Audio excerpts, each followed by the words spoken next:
같이 자리에서 일어나셔서 찬송가 84장입니다. 찬송가 84장입니다. 함께 찬양하면서 주님께 예배하겠습니다.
참회의 기도를 드리겠습니다.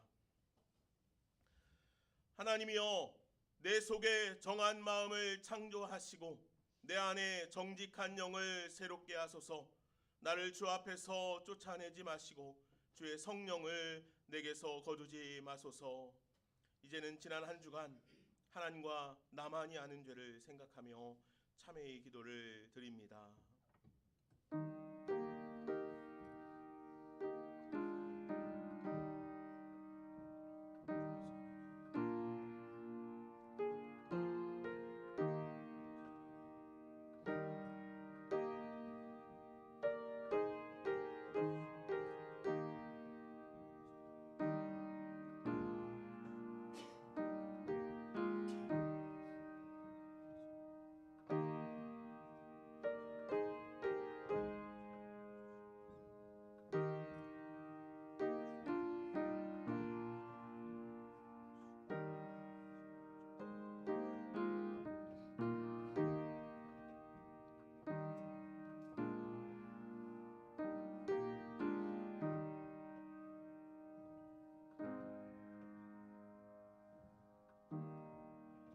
그러므로 이제 그리스도 예수 안에 있는 자에게는 결코 정죄함이 없나니 이는 그리스도 예수 안에 있는 생명의 성령의 법이 죄와 사망의 법에서 너를 해방하였음이라. 말씀하신 대로 여러분과 나는 이 시간 사죄의 은혜 받은 것을 확인합니다. 다 함께 사도신경하심으로 우리의 신앙을 고백하겠습니다. 나는 전능하신 아버지 하나님 천지의 창조주를 믿습니다. 나는 그의 유일하신 아들 우리 주 예수 그리스도를 믿습니다. 그는 성령으로 잉태되어 동정녀 마리아에게서 나시고 본디오 빌라도에게 고난을 받아 십자가에 못 박혀 죽으시고 장사된 지 사흘 만에 죽은 자 가운데서 다시 살아나셨으며 하늘에 오르시어 전능하신 아버지 하나님 우편에 앉아 계시다가 거기로부터 살아있는 자와 죽은 자를 심판하러 오십니다. 나는 성령을 믿으며 거룩한 공교회와 성도의 교제와 죄를 용서받는 것과 몸의 부활과 영생을 믿습니다. 아멘. 자리에 앉으시겠습니다. 자리에 앉으셔서 함께 찬양하시겠습니다.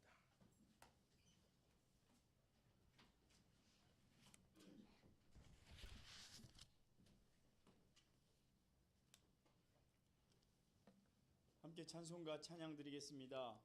찬송가는 435장입니다. 찬송가 435장입니다.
찬송가 351장입니다.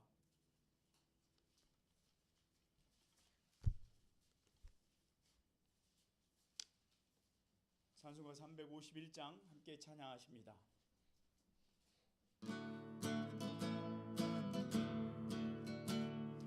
믿는 사람들은 주의 군사니 앞서가신 주를 따라갑시다. 우리 대장 예수 길을 들고서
한 장 더 드리시고 김덕성 지타님께서 기도 인도하시겠습니다. 338장입니다. 찬송가 338장 찬양 드리겠습니다.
하늘과 땅을 지으신 하나님 아버지, 우리 사람을 지으시고 예수 그리스도의 이 땅에 오심으로 죄와 사망의 늪에서 구원하신 아버지 하나님의 은총을 찬양하고 찬송합니다. 코로나와 수많은 일들로 깊은 시름과 한숨이 지난 한 해를 덮었지만 이 땅에 예수님이 아기 예수로 탄생하신 이유를 곰곰이 되새겨보면서 내가 세상에서 가장 복되고 은혜 받은 자임을 고백하게 됩니다. 마음이 가난하고 물질과 생업과 공부와 여러 세상 일들에 죄에 억눌리고 포로된 이들에게 위로와 자유함을 주시려 평화의 왕으로 오신 그 은혜와 사랑을 온 마음으로 찬송하고 찬양합니다.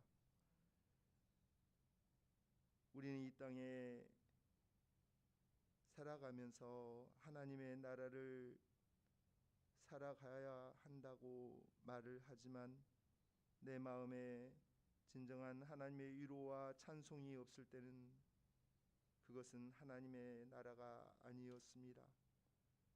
우리 마음에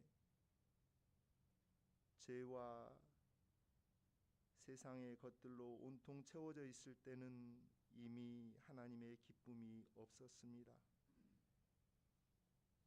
지난 한 주 우리는 주의 말씀을 상고하며 내 안에 사는 이가 예수님이신 것을 기쁨으로 고백하고 노래하였지만 삶을 살아오면서 세상에 부딪히면서 우리의 마음은 이 땅에 오신 평화의 왕으로 오신 예수님의 십자가를 기억하지 못하고 내 마음의 욕심과 내 자신이 더욱 나타나 하나님의 나라는 내 안에서 없어지고 내 마음에 온통 무거움과 어두움이 가득 채워졌던 것을 이 시간 고백하며 주님 앞에 용서를 구하오니 저희의 모든 허물과 죄를 주의 은혜로 용서하여 주시고 새롭게 하여 주시고 온 마음으로 주께 다시 나아가며 마음의 죄를 주께서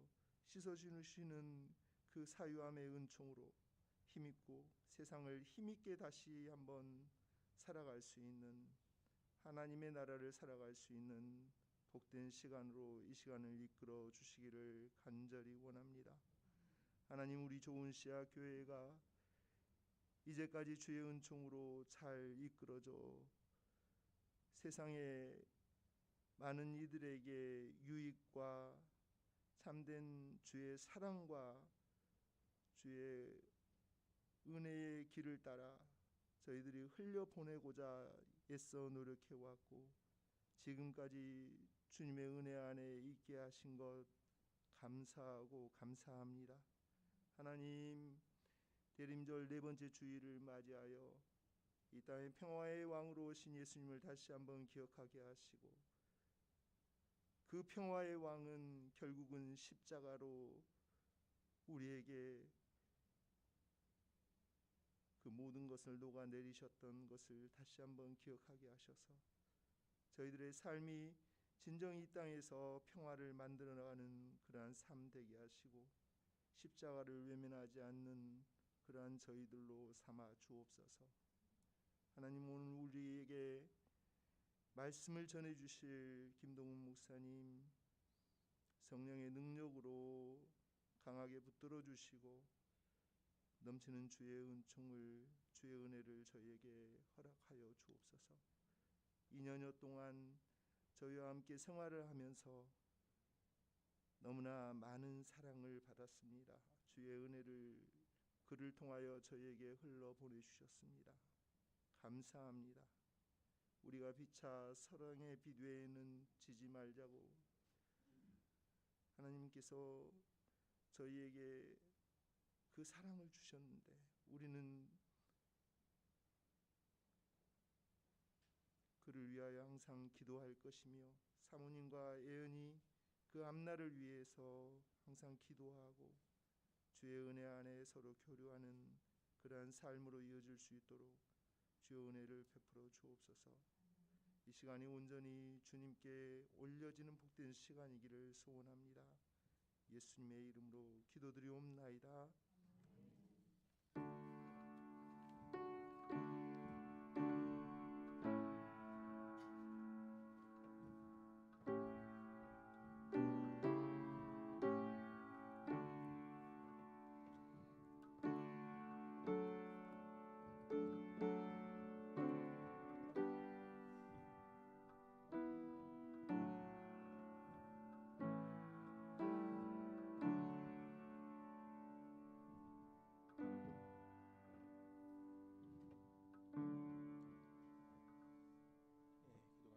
이 시간 함께 축복하며 노래할까요?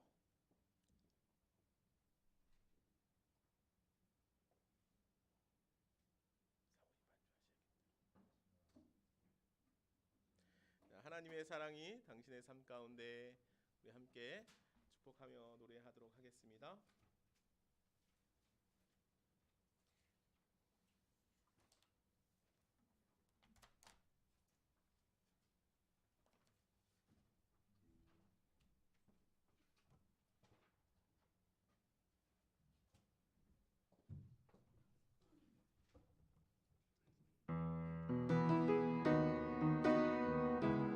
하나님의 사랑이 우리 가운데 있길 원합니다. 축복하며 노래합시다. 하나님의 사랑이 당신의 삶 가운데 가득하기를 축복합니다. 하나님의 은혜가 우리 가운데, 하나님의 은혜가 우리 가운데 가득하길 기도합니다. 다시 한번 축복하며 노래할까요? 옆에 있는 분들 한번 바라봐 주세요. 하나님의 사랑이 당신의 삶 가운데 가득하기를 축복합니다. 우리 뒤에도 한번 바라봐 주실까요? 하나님의 은혜가 우리 가운데 가득하길 기도합니다. 가득하길 기도합니다. 가득하길 기도합니다. 아멘. 아멘. 하나님의 사랑이, 하나님의 은혜가 오늘 우리 가운데 가득하기를 소망합니다. 오늘은 대림절 네 번째 주일입니다. 오늘 예배 가운데 나오신 여러분들 축복하고 환영합니다. 새벽에 눈이 많이 와서 좀 걱정했습니다. 눈길에 오시는데 어려움이 없을까 하고 걱정했는데 그래도 안전하게들 잘 함께 예배의 자리에 나오게 되어서 감사합니다. 다음 주는 주일이 성탄절입니다. 그래서 주일 예배와 함께 성탄 예배를 같이 드리겠습니다. 그래서 다음 주에는 성탄 예배로 드리게 돼서 온 가족이 함께 드리겠습니다. 어린이 부서도 같이 11시에 예배를 이곳에서 드리도록 할 텐데, 특별히 다음 주에 여러분들 성탄 헌금을 좀 준비해 오시면 그 성탄 헌금은 장학 헌금으로 좀 사용을 하려고 합니다. 그래서 여러분들 기억해 주셔서 여러분들 다음 주 성탄 헌금을 할 때는 이 헌금을 통하여서 귀한 아이들이 성장해 가고 세워지는데 쓰여질 수 있기를 기도하면서 헌금하시면 좋겠습니다. 오늘 오후에는요 신임 서리 집사 교육을 하려고 합니다. 오후 예배 후에 2시 반에 이 자리에서 그 네 분 신임 서리 집사 교육을 진행을 합니다. 기억해 주시고 대상자들은 참석해 주시기 바랍니다. 원래 지난주에 좀 광고를 했어야 되는데 마니또를 좀 하려고 합니다. 여러분들 마니또 뭔지 아시죠? 오늘 예배 끝나고 다 끝나고 나가실 때 마니또를 하나씩 이렇게 뽑으십시오. 이제 뽑아서 거기에 마니또에 적힌 이름 대상자를 위해서 두 가지 미션을 드립니다. 하나는 기도하는 일이죠, 당연히. 일주일 내내 기도하시고, 하나는요 작은 선물을 하나씩 좀 준비를 해주세요.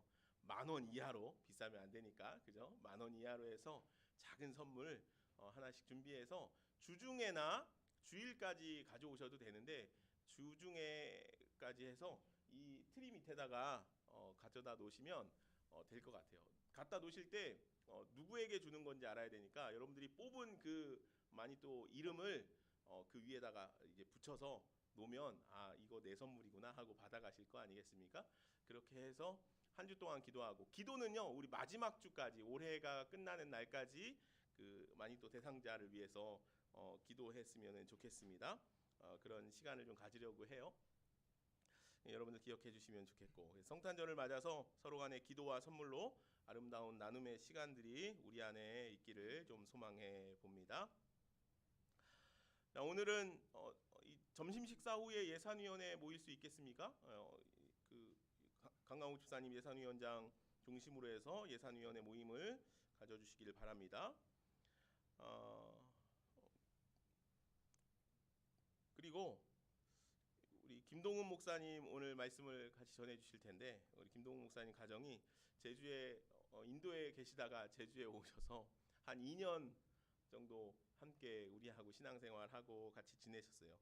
오셔서 제가 얼마나 든든했는지 또 얼마나 행복하고 감사하게 신앙생활 같이 했는지 몰라요. 저뿐만 아니고 우리 좋은 시작교회 성도들 모두가 다 그러했던 것 같습니다. 그런데 우리 목사님이 이제 원래 인도 첸나이 한인 장로교회에 목회를 하고 계시다가 인도를 들어갈 수 있는 상황들이 계속 좀 어려움이 있어서 인도 첸나이 한인 장로교회는 다른 목사님이 이제 목회를 하시게 되었고, 그래서 우리 김동욱 목사님은 웅상 양산 옆이죠, 맞나요? 네, 양산 옆에 웅상 우리 교회 담임 목사님으로 부임하게 됐습니다. 그래서 25일 주일부터 취임하고 그곳에서 이제 목회를 해 가시게 됐어요. 그래서 오늘이 마지막 예배를 같이 주일 예배를 드리는 날이에요. 그래서 목사님께 설교 말씀도 좀 부탁을 드렸고, 인사는 이따가 예배 다 마치면은 좀 하면은 좋겠습니다. 그래서 나갈 때 인사도 해주시고, 바로 이사 가시는 건 아니고요. 근데 주일 예배는 오늘 같이 드리는 게 이제 마지막입니다. 오늘 점심 식사는요.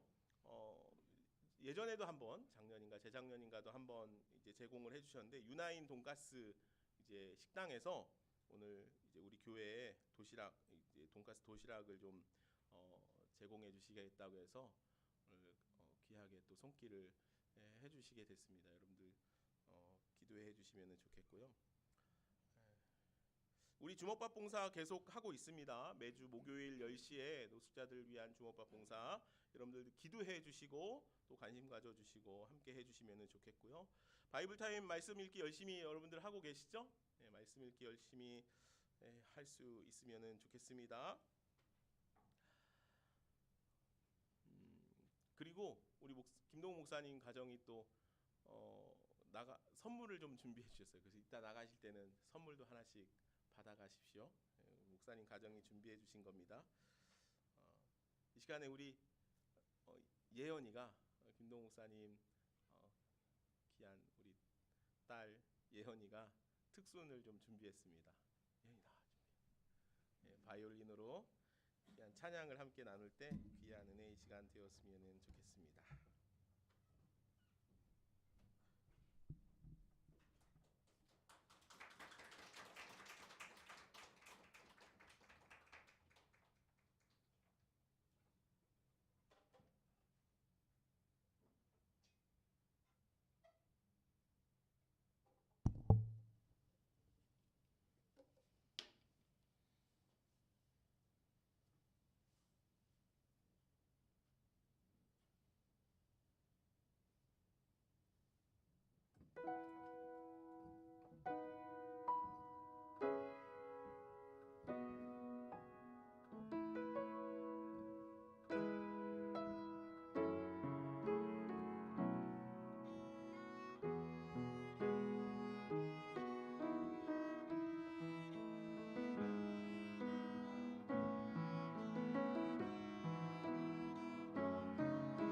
예언이가 원래 성탄 예배 때 순을 하고 싶었는데 성탄 예배 때는 같이 못 드려서 오늘 이렇게 열심히 준비한 바이올린 찬양을 함께 나눴습니다.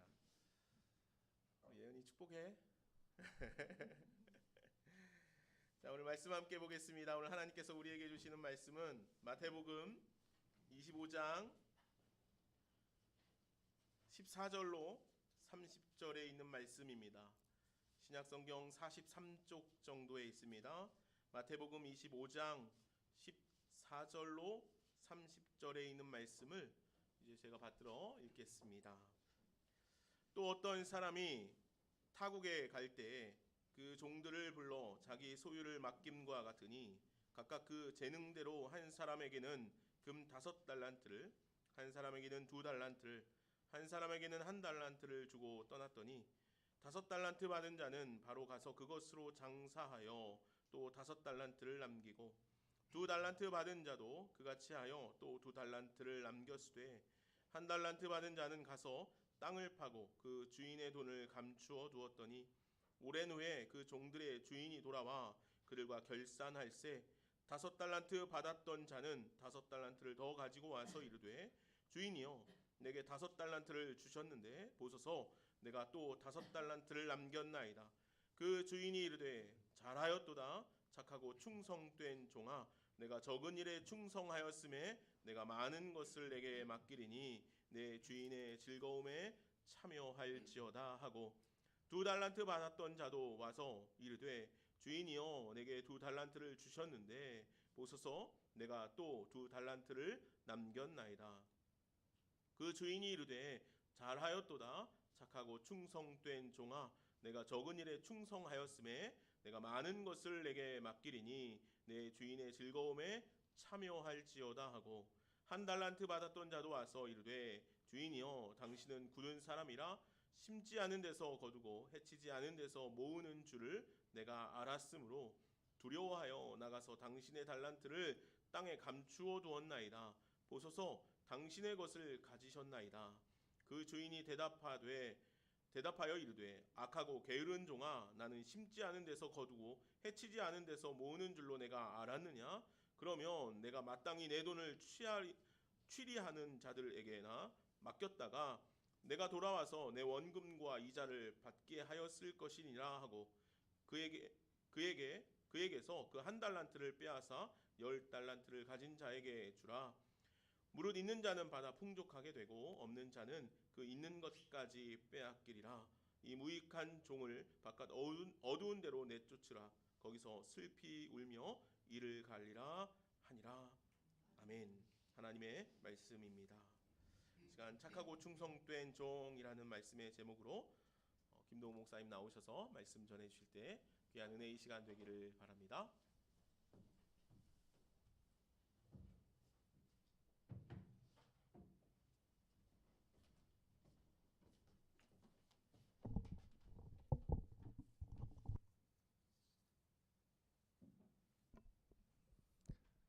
제가 다음 주에 다른 교회로 부임하게 되었습니다. 그래서 오늘 마지막 예배를 함께 드리게 되어서 김한수 목사님이 이렇게 함께 말씀을 나눌 수 있는 시간을 주셔서 참 감사드리고 제가 다른 인사를 하지 않겠습니다. 왜냐하면 제가 또 월극이기 때문입니다. 그래서 다시 늘 만날 수 있으니까요. 오늘 함께 말씀 나누기를 원합니다.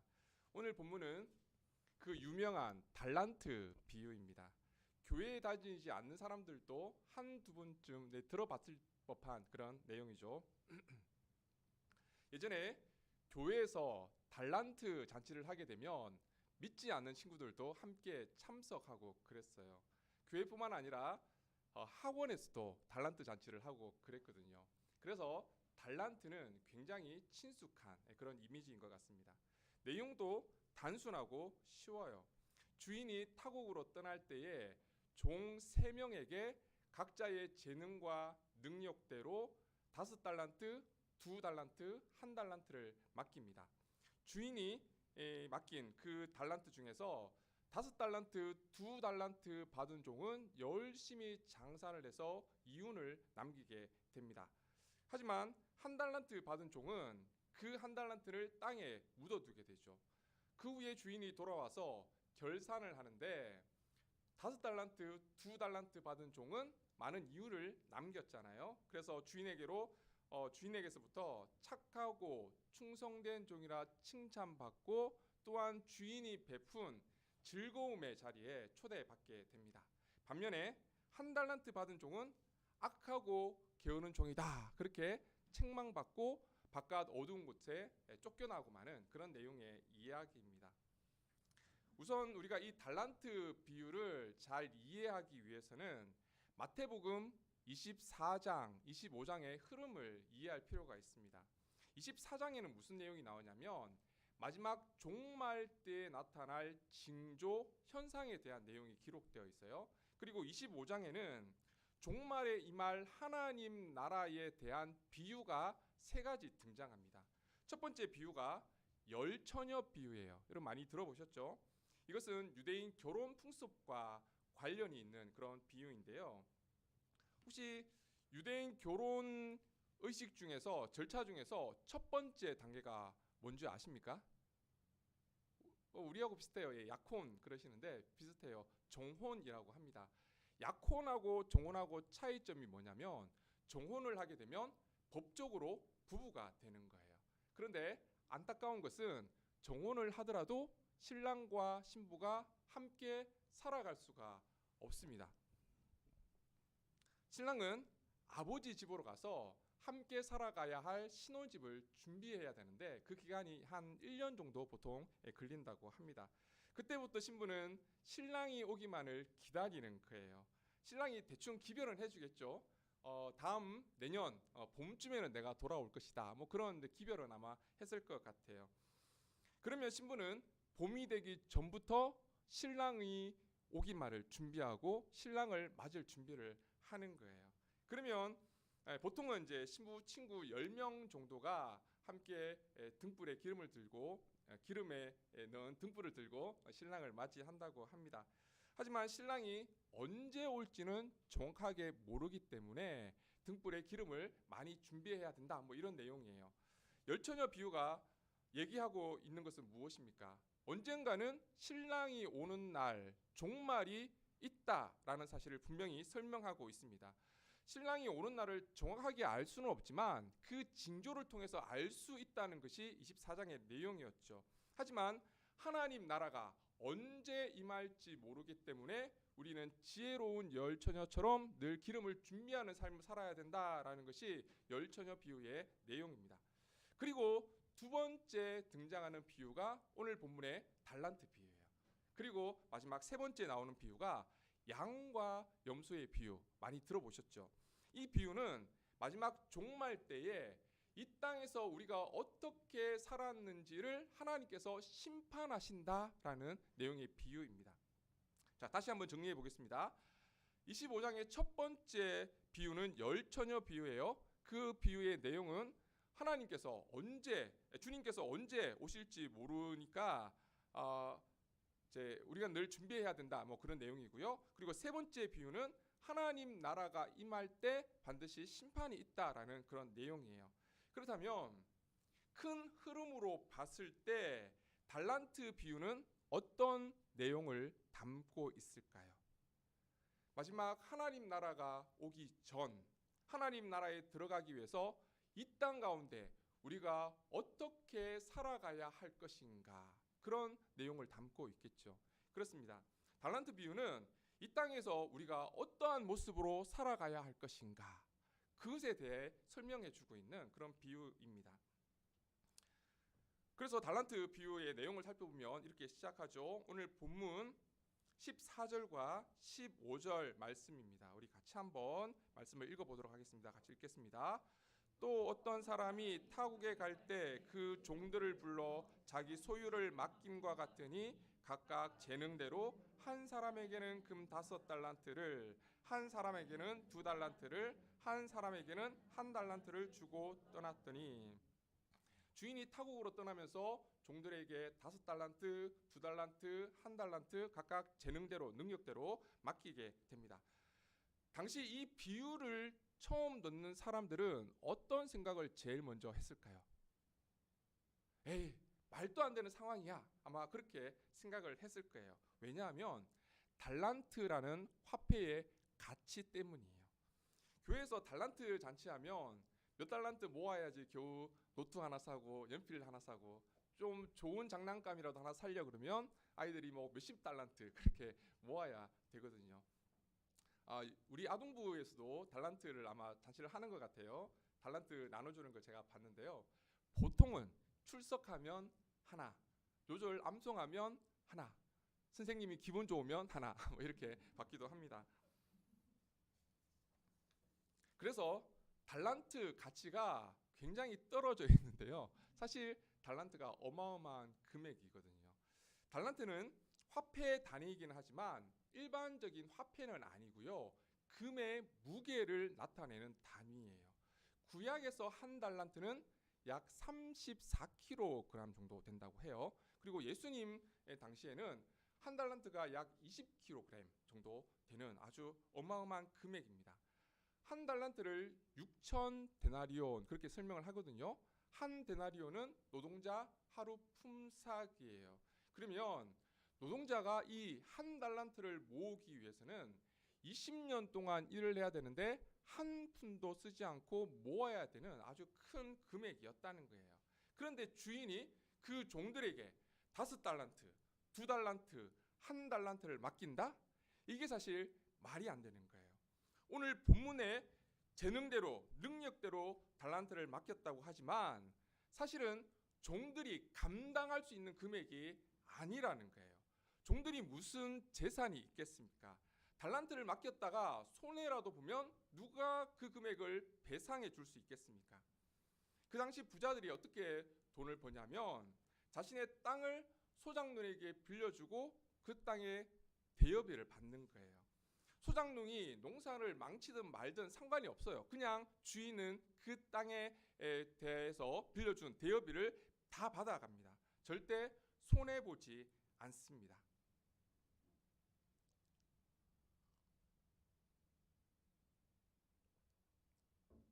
그런데 오늘 본문의 주인은 달라요. 종들에게 달란트를 맡겨주십니다. 감당할 능력이 안 되는데도 능력 있다 인정해주면서 달란트를 맡기는 거예요. 이것이 은혜입니다. 그렇다면 이 달란트가 의미하는 것은 무엇일까요? 이 달란트는 우리가 감당할 수 없는 은혜를 의미합니다. 구약시대에 하나님은 제사장이나 선지자들에게 하나님의 진리의 말씀을 맡기셨습니다. 그들이 그 하나님의 말씀을 맡을 수 있는, 감당할 수 있는 능력이 있어서 맡기신 게 아니라는 거예요. 이 땅의 백성들에게 하나님의 뜻을 전해주기 위해서 그들의 죽어가는 영혼을 하나님의 생명의 말씀으로 살리기 위해서 이 땅 가운데 살아가는 백성들에게 하나님의 참된 기쁨과 평안을 전해주기 위해서 하나님은 자신의 귀한 생명의 말씀을 그들에게 맡겨 주었습니다. 이것이 바로 하나님께서 베풀어 주신 은혜였다는 거예요. 그 하나님께서 우리의 영원한 생명을 위해서 예수님을 이 땅에 보내주셨잖아요. 나 같은 죄인이 뭐라고 그 생명 구원하겠다고 하나님의 하나뿐인 아들을 십자가에 내어주셨습니다. 이 은혜를 우리가 어떻게 감당할 수 있겠습니까? 그럼에도 우리를 구원해 주시고 우리를 능력 있다 인정해 주시면서 다른 사람의 생명을 구원할 수 있도록 각자의 분량대로 복음의 사명을 우리에게 맡겨 주셨다는 거예요. 이것이 바로 달란트입니다. 감당할 수 없는 하나님의 은혜인 거예요. 그러면 우리는 이 달란트를 가지고 어떻게 살아가야 할까요? 오늘 본문에 등장하는 종들의 두 가지 반응을 통해서 우리가 이 땅에 어떻게 달란트를 가지고 살아가야 할 것인지 하나님 말씀을 함께 나누어 보고자 합니다. 먼저는 5달란트, 2달란트 받은 종에 대한 이야기입니다. 오늘 본문 16절, 17절 말씀입니다. 우리 같이 한번 또 읽겠습니다. 5달란트 받은 자는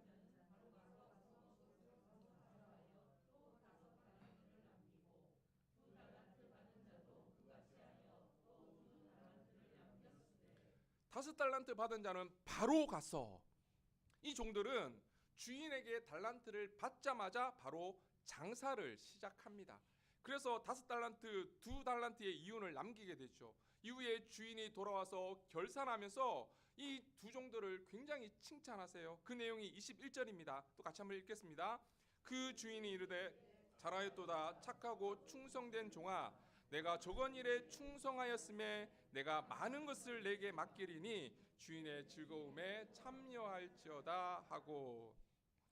여러분 이 종들이 칭찬을 받은 이유가 무엇이라고 생각하십니까? 열심히 장사해서 많은 이윤을 남겼기 때문에? 물론 그럴 수도 있겠죠. 그렇다면 반대로 한번 생각해 보겠습니다. 이 두 종들이 주님으로부터 하나님으로부터 달란트를 받았는데 장사를 했어요. 그런데 그만 장사에서 망해서 큰 손실을 봤다면 어떻게 되었을까요? 엄청난 책망과 함께 그 집에서 쫓겨났을까요? 여러분 본문에 나오는 주인을 잘 보셔야 합니다. 이 주인은 처음부터 이윤에는 관심이 없었습니다. 그걸 어떻게 알 수 있습니까? 첫 번째, 그 종들에게 어마어마한 금액의 달란트를 맡겨주셨다는 사실을 통해서 알 수가 있습니다.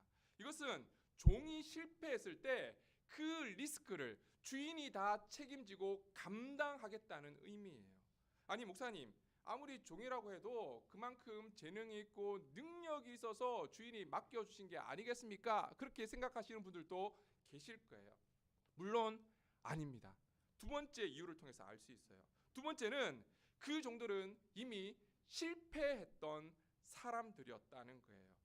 유대인은 그냥 종이 되는 법이 없습니다. 종이 되었다는 것은 이미 실패해서 그 재산을 다 말아먹었다는 뜻이에요. 유대인들이 종이 되는 대표적인 케이스가 소작농인데요. 소작농은 땅을 빌려서 농사를 짓게 되잖아요. 땅을 빌린 대여비를 주인에게 주고 자신은 농사 지어서 나머지 몫을 자기가 가지는 거예요. 그런데 계속 농사에 실패하면 어떻게 됩니까? 빚을 지게 되겠죠. 그 빚을 갚지 못하면 결국 종이 되는 거예요. 종이 되었다는 것은 이미 자신의 전문 분야인 농사에서 실패한 사람이었다는 거예요. 그런데 그 종들이 한 번도 해보지 않은 장사를 해서 이윤을 낸다? 이게 말도 안 되는 상황이라는 거예요. 게다가 당시 유대 사회는 농업, 목축업, 가내수공업 이 정도가 발달되어 있었습니다. 상업은 잘 이루어지지도 않았어요. 그래서 종이 장사를 해서 이윤을 남긴다는 것은 거의 불가능한 일이었습니다. 그렇다면 주인은 이 종의 어떤 모습을 보고 그렇게 칭찬을 하셨던 것일까요? 달란트를 받자마자 즉시 반응한 그들의 행동 때문이었습니다. 그들은 달란트를 받자마자 즉시 달란트를 주인을 위해서 사용하기 시작합니다. 그들은 이유를 남겼기 때문이 아니라 달란트를 가지고 바로 장사를 시작한 그들의 행동 때문에 칭찬을 받았던 거예요. 가서 즉시 장사를 했다는 것은 자신의 삶의 우선순위와 목적을 자신에게 두는 것이 아니라 주인에게 두었다라는 것을 보여주는 거예요.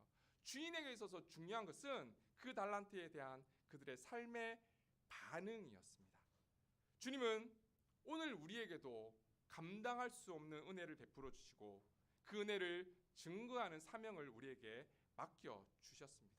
중요한 것은 우리에게 맡겨 주신 이 달란트에 대해서 우리가 어떻게 반응하느냐 하는 것입니다. 여러분, 이윤이 중요한 것이 아닙니다. 우리가 착각하는 경우가 참 많이 있습니다. 세상적인 기준에서 보면 이윤을 남기지 않는 장사는 실패해요. 결국 파산하고 말게 됩니다. 하지만 주님은 우리에게 세상적인 가치를 요구하지 않습니다.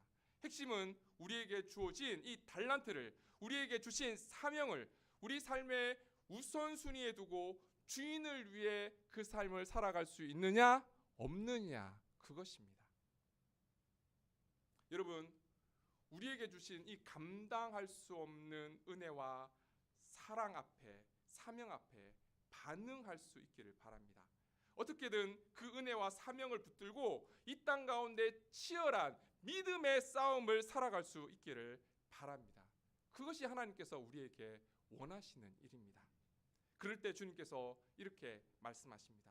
그 주인이 이르되 잘하였도다 착하고 충성된 종아, 내가 적은 일에 충성하였음에 내가 많은 것으로 내게 맡기리니 내 주인의 즐거움에 참여하리라 하고, 믿음으로 이 땅 가운데 우리에게 주어진 귀한 사명을 감당함으로 착하고 충성된 종이라 칭찬받고 또 하나님 나라의 기쁨의 잔치에 함께 참여할 수 있는 은혜가 있기를 바랍니다. 두 번째, 한 달란트 받은 종의 반응이에요. 그 종은 어떻게 반응합니까? 18절 말씀 우리 같이 한번 읽어보겠습니다. 한 달란트 받은 자는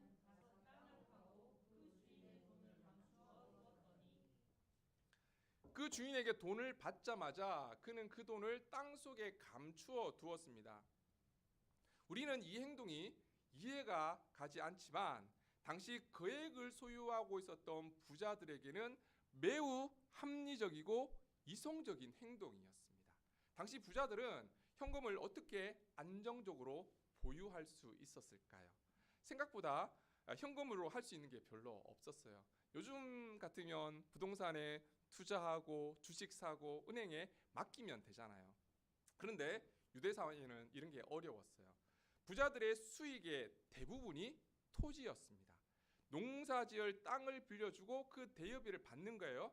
그래서 가장 좋은 방법은 토지를 구매하는 거예요.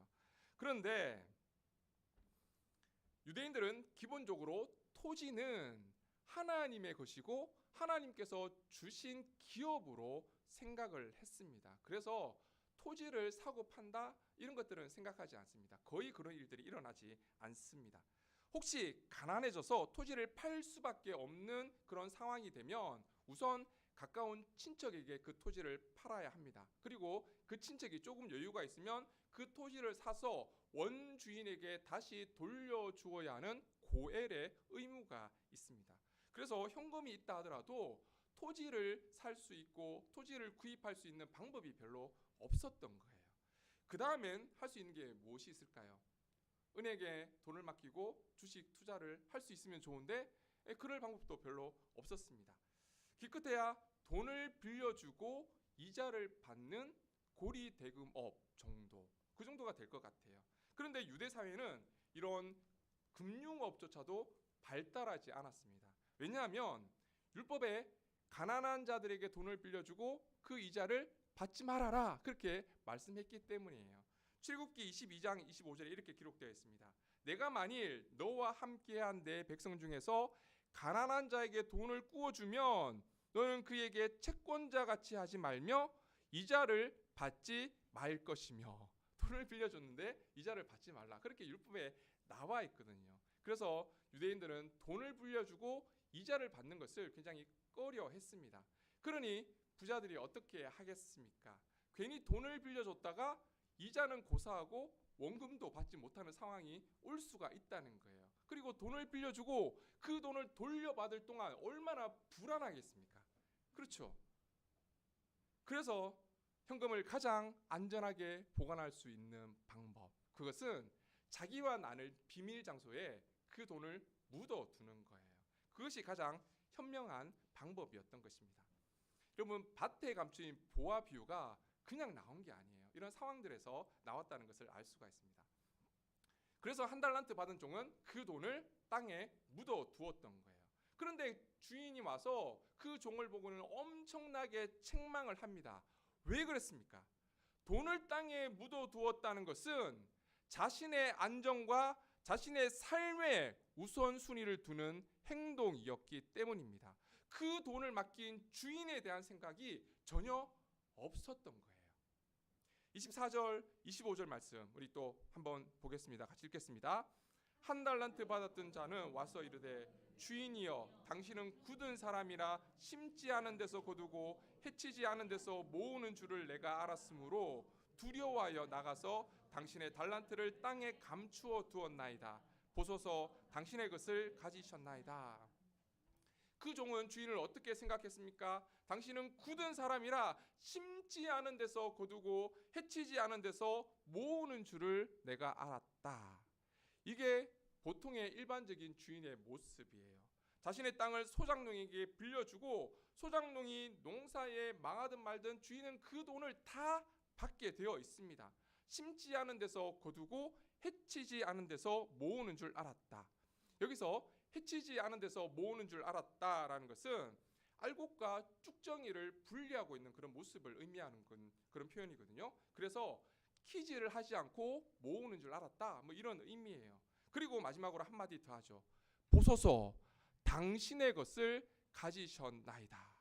이 말은 당신의 것을 가지셨으니 나는 이제 그 돈에 대해서 더 이상 책임이 없습니다, 이런 뜻이에요. 전혀 주인의 뜻을 생각하지 않는 종이었습니다.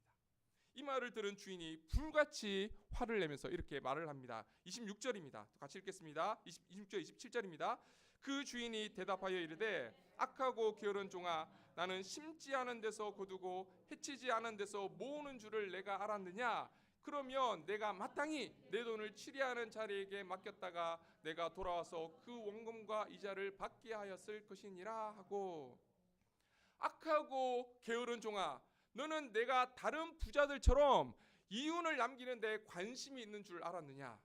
내가 이윤에 관심이 있었으면 차라리 고리 대금업자에게 돈을 맡겼을 것이다.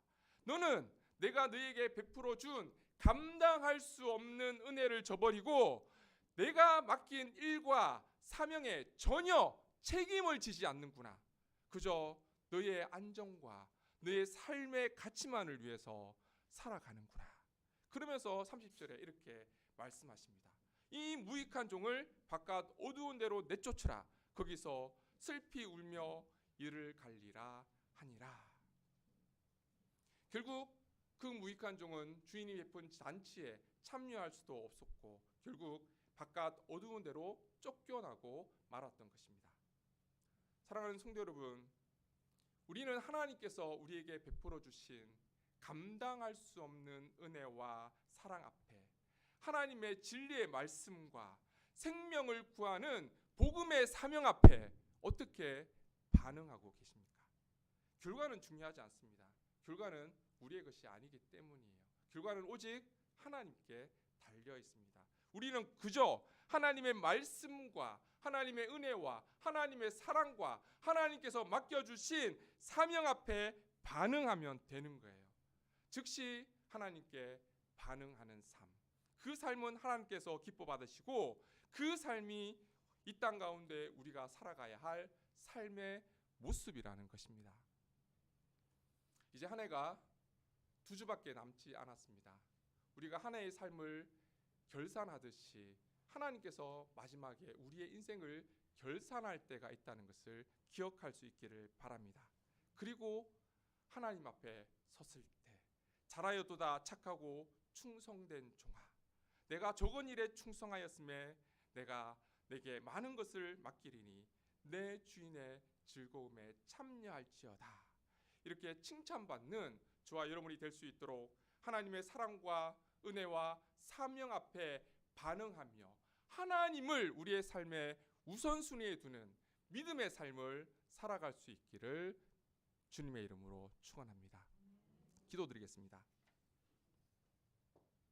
존귀하신 하나님, 오늘 말씀을 통해 우리가 감당할 수 없는 은혜와 사랑을 하나님께서 베풀어 주신 것을 깨닫게 됩니다. 우리가 무엇이기에 하나님의 아들의 생명을 십자가에 내어 주셨습니까? 우리가 무엇이기에 생명을 살리는 귀한 사명을 맡겨 주셨습니까? 부족하지만 하나님을 우리의 삶의 우선순위에 두고 어떻게든 그 은혜와 사명을 붙들고 이 땅 가운데 치열한 믿음의 삶을 살아갈 수 있도록 인도하여 주옵소서. 그래서 마지막 날 주님 앞에 섰을 때 잘했다, 착하고 충성된 종아, 칭찬받을 수 있는 우리 모두가 될 수 있도록 축복하여 주옵소서. 모든 말씀 예수님의 이름으로 기도드립니다. 아멘.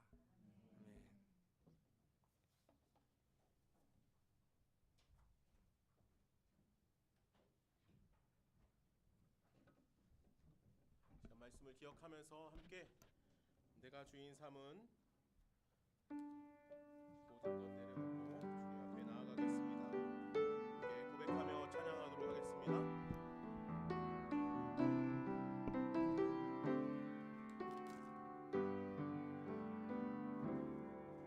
내가 주인 삼은 모든 것 내려놓고 내 주 대신 주 앞에 나가 내가 사랑했던 모든 것 내려놓고 주님만 사랑해. 내가 주인 삼은 모든 것 내려놓고 내가 주인 삼은 모든 것 내려놓고 내 주 대신 주 앞에 나가 내가 사랑했던 모든 것 내려놓고 주님만 사랑해.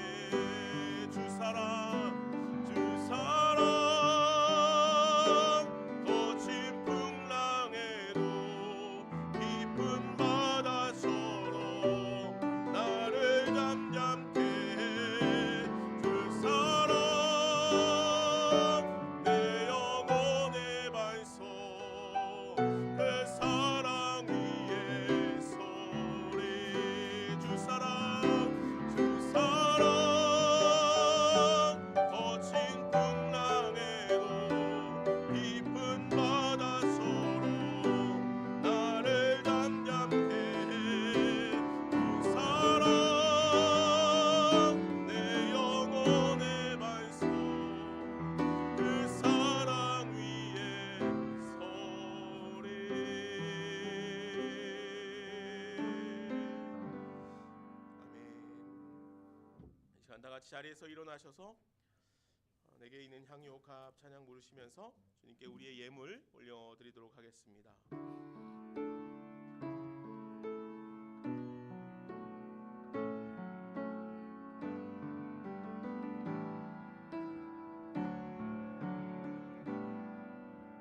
내게 있는 향유 옥합 주께 가져와 그 발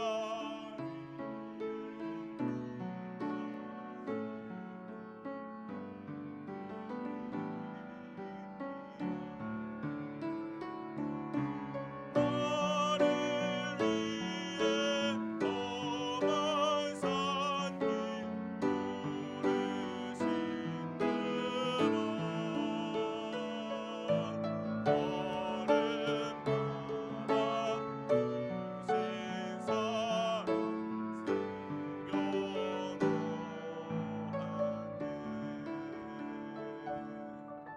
지금 김동훈 목사님 나오셔서 봉헌 기도해 주시고 축도하심으로 예배 마치도록 하겠습니다.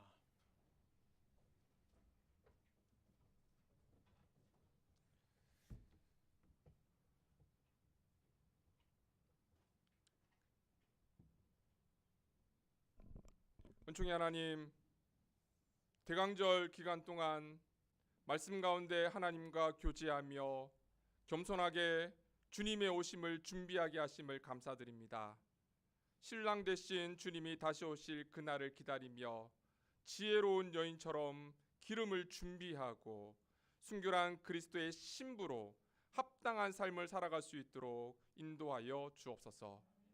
지난 한 주간도 임마누엘로 우리와 함께 하셔서 세상의 가치, 물질의 가치에 따라 살지 않게 하시고 하나님 나라와 생명의 가치를 추구하며 온전한 믿음으로 살아가게 하신 걸 감사드립니다.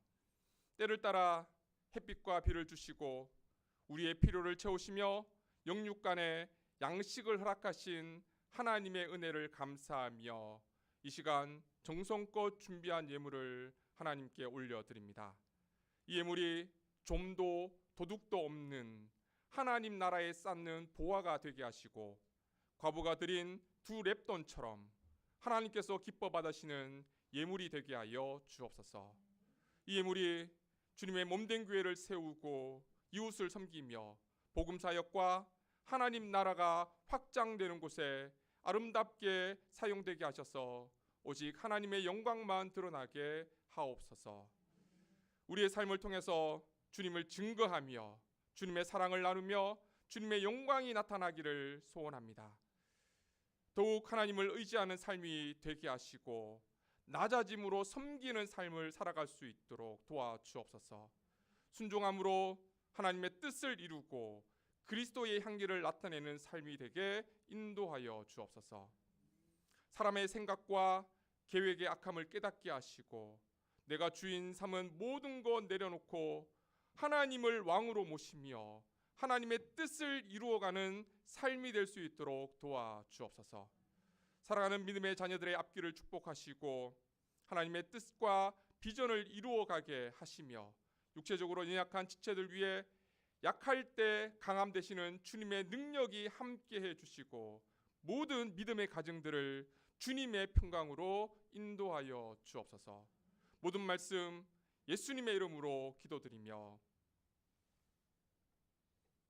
이제는 낮고 낮은 이 땅에 오셔서 자신을 십자가에 내어 주심으로 하나님의 사랑을 확증하신 우리 구주 예수 그리스도의 은혜와 하나님 아버지의 무한하신 사랑하심과 성령님의 임재하심과 교통하심과 충만하심이 주님께서 베풀어 주신 감당할 수 없는 은혜와 사랑과 사명에 즉시 반응하며 우리에게 맡겨주신 달란트를 우리 삶의 우선순위에 두고 충성된 종으로 이 땅 가운데 맡은 자로서의 삶을 감당하며 주님께 영광 돌리며 살아가기를 다짐하는 사랑하는 주님의 백성들과 그 자녀들 위해 이 땅의 모든 교회와 선교사님들 위해 이제로부터 영원토록 함께 하시기를 간절히 축원하옵나이다.